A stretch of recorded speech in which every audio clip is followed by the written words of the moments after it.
Құрметті талапкер, қауға қош келдіңіз. Сізбен бірге Education Guide Адина. Бүгін саған журналистика білім беру бағдарламасы туралы айтқым келеді.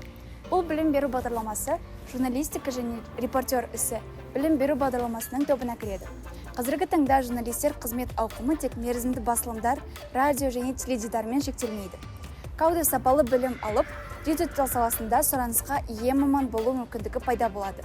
Өйткені бүгінде журналистер кең ауқымды білімге ие болып, тек өз бағытын ғана емес, сонымен қатар Digital PR, SMM, CRM, ORM, факт-чекинг, веб-аналитика, іздеу жүйелеріндегі сайттарды дамыту, дата-журналистика салаларында меңгеруі тиіс.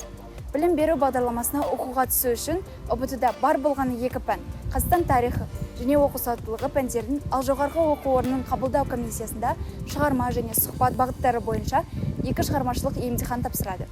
2021 жылғы мемлекеттік білім беру гранттарын тағайындау конкурсының нәтижесі бойынша грантқа түсу үшін шекті ұпай 123-ті құрады. Оқыту қазақ, орыс және ағылшын тілдерінде жүргізіледі.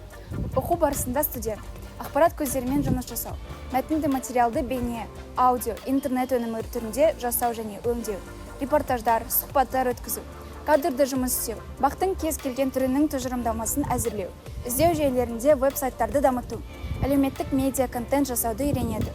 Біздің түлектер отандық телеарналарда, мемлекеттік құрылымдардың баспасөз қызметтерінде, киноиндустрия мен түрлі SMM жарнама агенттіктерінде жұмыс істей алады.